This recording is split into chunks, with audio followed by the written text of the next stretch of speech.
सिंह, आप देख रहे हैं मी मीडिया न्यूज और वक्त हो गया है दिन भर की सभी बड़ी खबरों का। केंद्रीय मंत्रिमंडल की बैठक को लेकर एक जानकारी सामने आई है। अधिकारियों के अनुसार कल केंद्रीय मंत्रिमंडल की बैठक होने की संभावना है। वहीं प्रधानमंत्री ने कहा कि इस बैठक में गांव के विकास को लेकर चर्चा होगी। उत्तर प्रदेश ने दवा निर्माण के क्षेत्र में एक महत्वपूर्ण कदम उठाते हुए 20 प्रमुख चिकित्सा संस्थानों से क्लिनिक ट्रायल की मंजूरी प्राप्त की है। ये पहल राज्य को दवा उत्पादन का नया केंद्र बनाने की दिशा में एक मजबूत आधार प्रदान करेगी।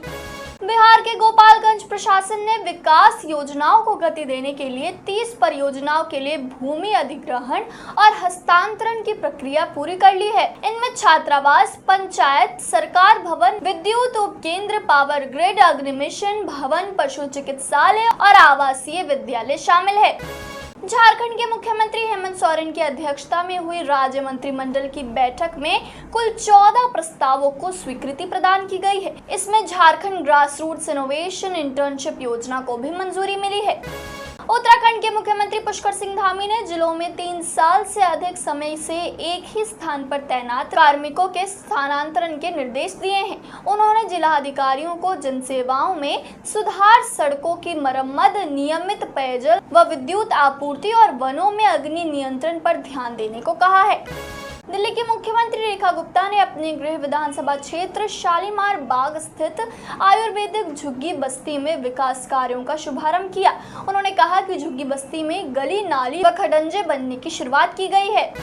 जालंधर में भाजपा नेता मनोरंजन कालिया के घर देर रात धमाका हुआ। इसके बाद से ही पंजाब में सियासत गरमाई हुई है। भाजपा के प्रदेश अध्यक्ष जिसको लेकर भाजपा के प्रदेश अध्यक्ष सुनील जाखड़ ने पंजाब सरकार और डीजीपी पर जमकर निशाना साधा, जहां उन्होंने मुख्यमंत्री और डीजीपी को कठपुतली बताया।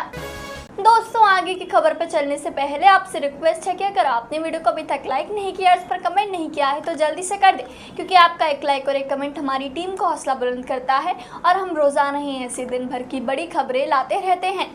बांग्लादेश की पूर्व प्रधानमंत्री शेख हसीना ने मोहम्मद यूनुस को सीधी चुनौती दी है।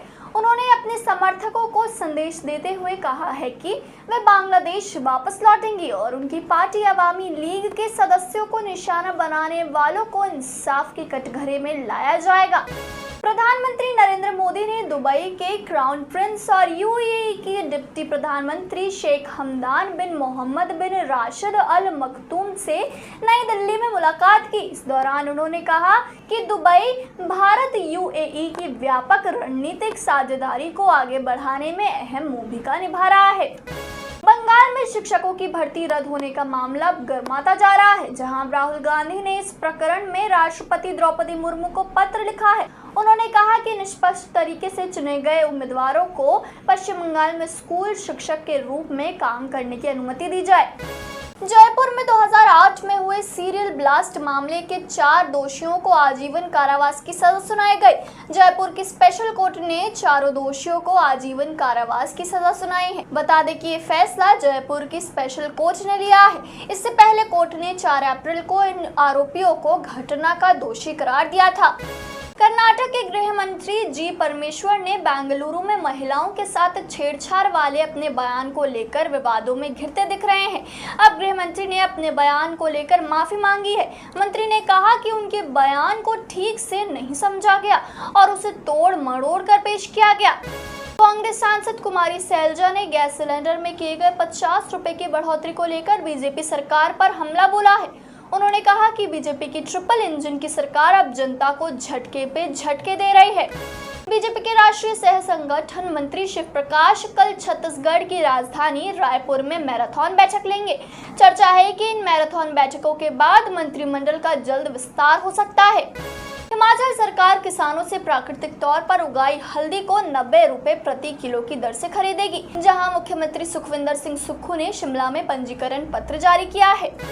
मध्य प्रदेश के मुख्यमंत्री डॉक्टर मोहन यादव की अध्यक्षता में मंत्रिपरिषद की बैठक संपन्न हुई, जहां मंत्रिपरिषद द्वारा प्रदेश में निराश्रित गौवंश की समस्या के निराकरण के लिए पशुपालन एवं डेयरी विभाग के तहत मध्य प्रदेश राज्य के स्वावलंबी गौशालाओं की स्थापना की नीति 2025 की स्वीकृति देने का निर्णय लिया है।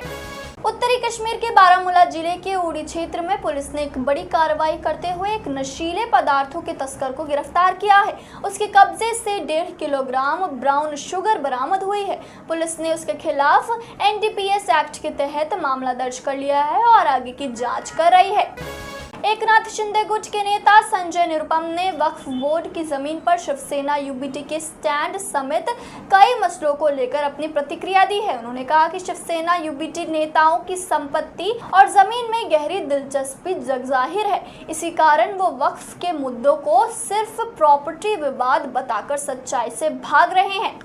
South east central railway Nagpur division में अप्रेंटिसशिप के 933 रिक्त पदों को भरने के लिए भर्ती निकाली गई है। अभ्यर्थी 4 मई तक apprenticeshipindia.gov.in पर जाकर रजिस्ट्रेशन कर सकते हैं।